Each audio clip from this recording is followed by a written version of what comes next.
kita mempelajari serta memahami dua hal dari sekian banyak hal yang harus kita pahami dalam manasik haji, yakni yang pertama kemarin itu adalah syarat haji, baik itu syarat sah dan syarat wajibnya.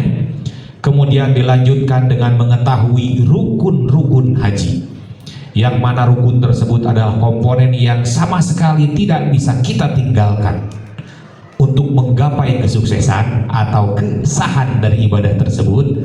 Sekarang kita akan masuk ke materi selanjutnya terkait hal yang harus kita pahami di dalam manasik haji, yakni wajib haji.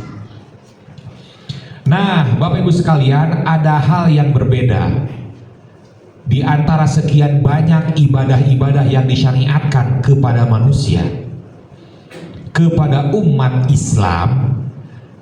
Khusus dalam haji itu ada rukun, ada wajib. Berbeda dengan ibadah lain. Sholat hanya ada rukun. Sehingga tatkala kita menyebut wajib kembalinya kemana?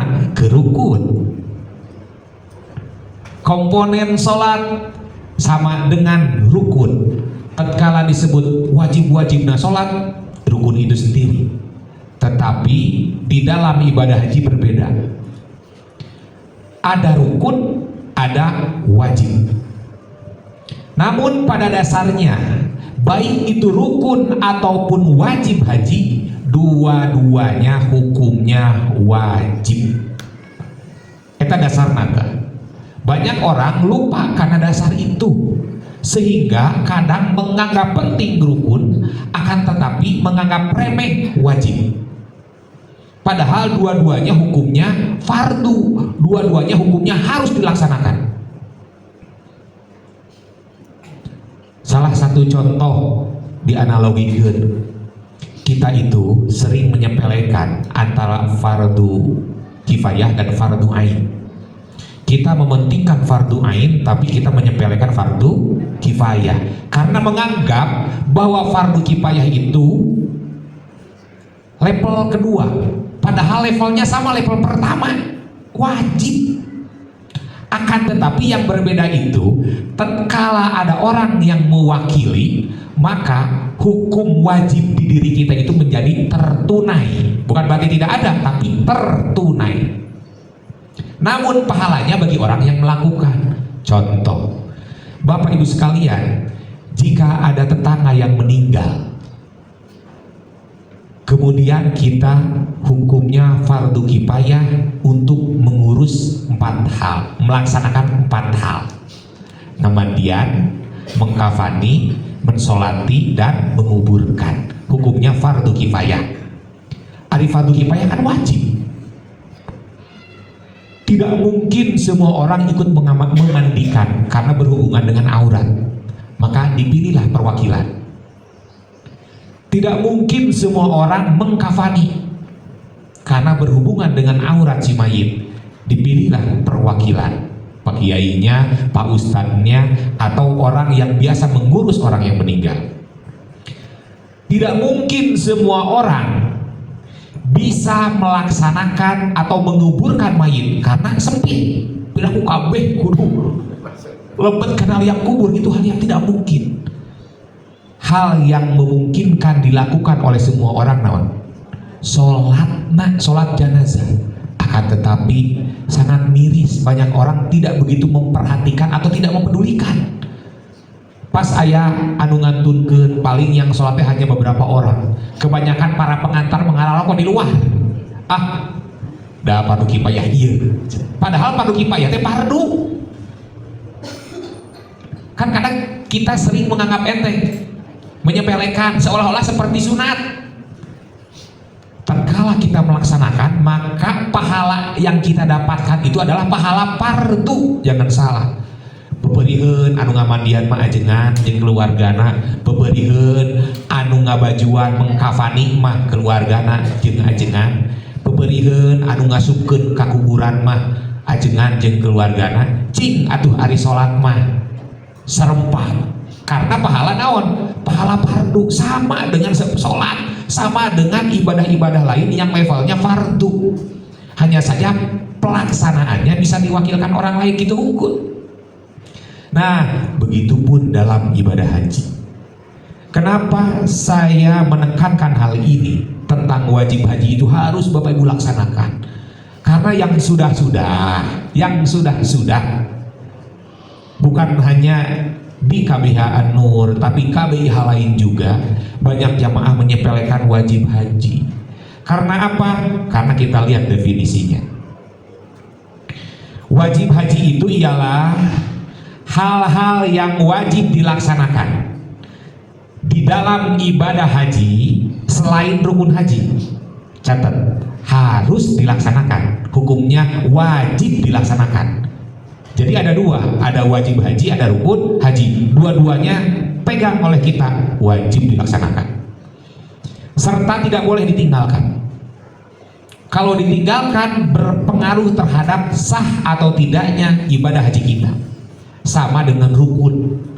Akan tetapi bagi orang yang mempunyai udzur syar'i, mempunyai halangan, mempunyai keterbatasan yang diperbolehkan oleh agama, oleh syara, oleh syariat, maka pekerjaan wajib itu bisa digantikan oleh orang lain atau bisa diganti dengan membayar sanksi atau denda berupa membayar dam. Itu bedanya. Persamaannya kedua-duanya adalah wajib dilaksanakan.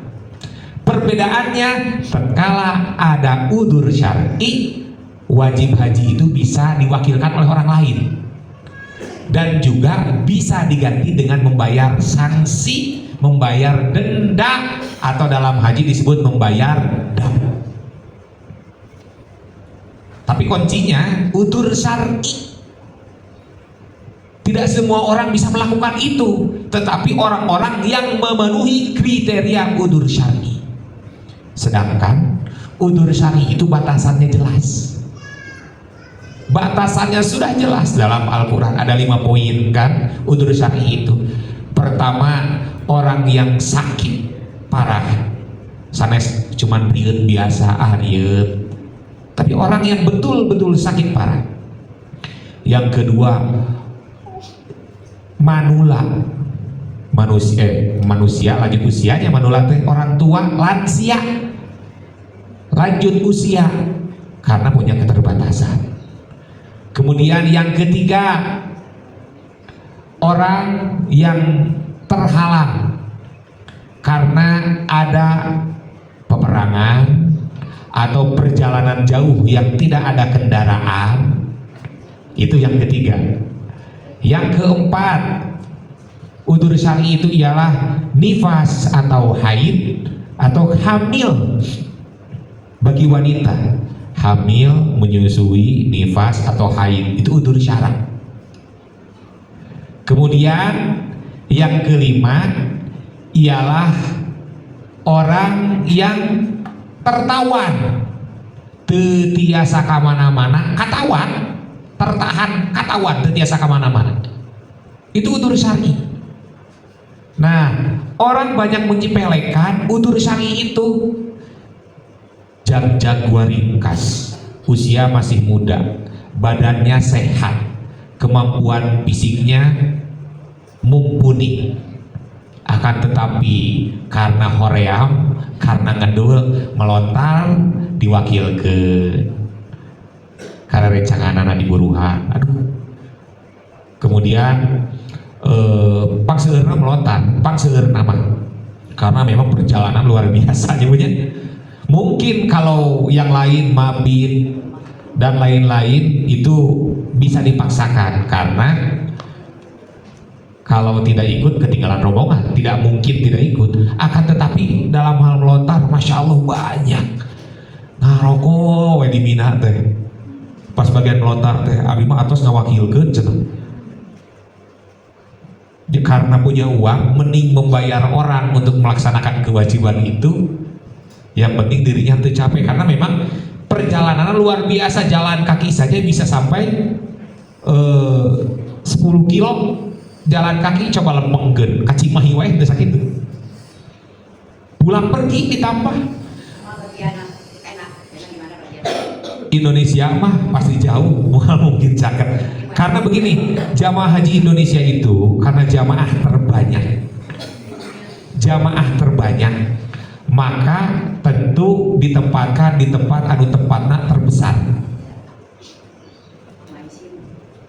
Pasti setelah terowongan Muaisyim, pang caket nage mual caket teuing. Jadi tidak akan terlalu dekat, berbeda dengan jamaah lain seperti misalkan Korea, Jepang, cara rakat tetama. Karena memang jamaahnya sedikit.